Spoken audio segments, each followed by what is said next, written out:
ஷாሎም. கர்த்தருடைய நாமம் மகிமைப்படுவதாக. கர்த்தருக்குள் பிரியமானவர்களே, வேத வசனம் இப்படியாக சொல்லுகிறது. இந்த வார்த்தைகளை கேட்டபோது நான் உட்கார்ந்து அழுது சில நாளாய் துக்கித்து உபவாசித்து மன்றாடி பரலோகத்தின் தேவனை நோக்கி. நெகேமியா 1:4. கர்த்தருக்குள் பிரியமானவர்களே, நெகேமியா என்கிற தெய்வ மனிதனை குறித்து நாம் எல்லோரும் அறிந்தவராயிருக்கிறோம். மிகவும் குறுகிய நாட்களில் தேவனுடைய அலங்கத்தை அவர் கட்டி முடித்தார் என்று வேத வசனம் நமக்கு காண்பித்து கொடுக்கிறது.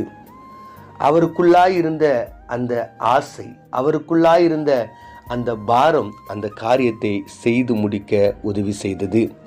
இந்த வேத வசனம் இப்படியாக சொல்லுகிறது.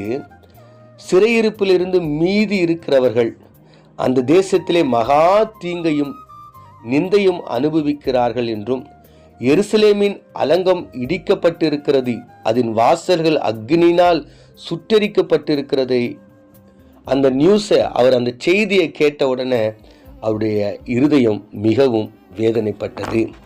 அவர் மிகவும் கலங்கி மிகவும் துக்கத்தோடு அவர் நிறைந்திருந்தார் என்று வேதம் சொல்லி கொடுக்கிறது.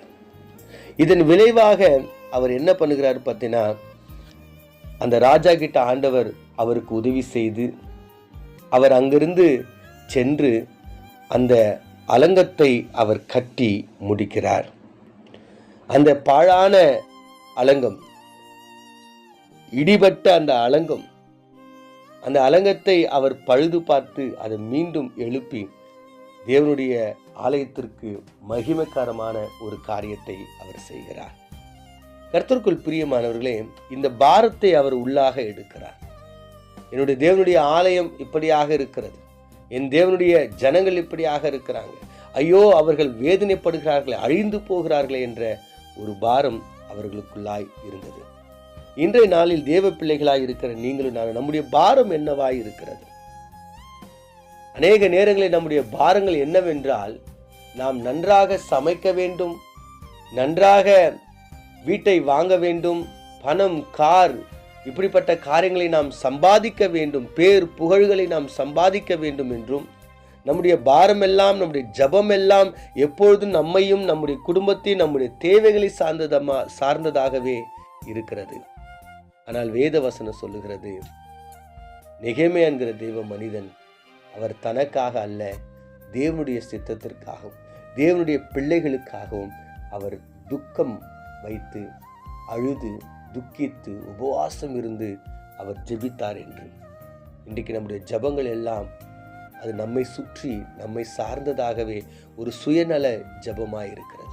நம்முடைய பாரங்கள் எல்லாம் இப்படியாக இருக்கிறது. கர்த்தருக்குள் பிரியமானவர்களே, தேவனுடைய நாம மகிமைக்காக தேவனுடைய இருதயத்தில் காணப்படுகிற அந்த பாரத்தை நீங்களும் நானும் எடுத்து, தேசம் அழிகிறது, தேசத்தில் காணப்படுகிற மக்கள் அழிகிறார்கள், நாளுக்கு நாள் விக்கிரக ஆராதனை பெருகி கொண்டிருக்கிறது, அநேக ஊழியக்காரர்கள் அழிந்து கொண்டிருக்கிறார்கள், அநேக ஊழியக்காரர்கள் தவறான வழியில் சென்று கொண்டிருக்கிறார்கள், ஊழியங்கள் தடைப்பட்டு இருக்கிறது, தேவனுடைய நாமம் மகிமைப்படாமல் இருக்கிறது, அநேக இடங்கள்ல தேவனுக்கு விரோதமான காரியங்கள் நடந்து கொண்டிருக்கிறது.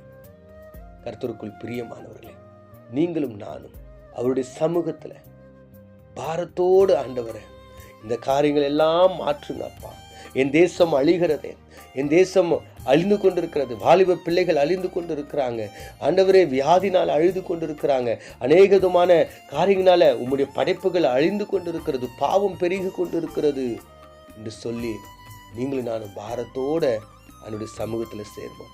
இனி சுயநலமா நம்ம ஜெபிக்காதபடிக்கு ஆண்டவர்கிட்ட அவருடைய பாரத்தை புரிந்து கொண்டு நாம் ஜெபிப்போம். நெகேமியா இப்படியாக தன்னைத்தானே தேவனுக்கு முன்பதாக தாழ்த்தி ஜெபித்ததின் விளைவாக தேவன் அவரை ஆசீர்வதித்து அவர்களுக்கு அந்த அலங்கத்தை கட்ட உதவி செய்கிறார். இன்றும் ஆண்டவர் உங்களுடைய ஜபத்தையும் கேட்டு, உங்களுடைய ஜபம் நெகேமியாவின் ஜபம் போல இருக்குமானால் ஆண்டவர் உங்களையும் ஆசீர்வதிக்க விரும்புகிறார். கண்களை மூடி நாம் ஜெபிப்போம்.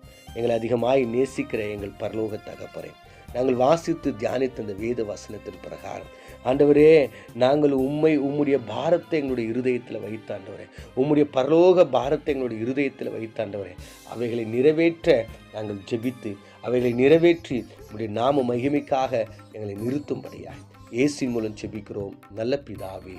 ஆமென்.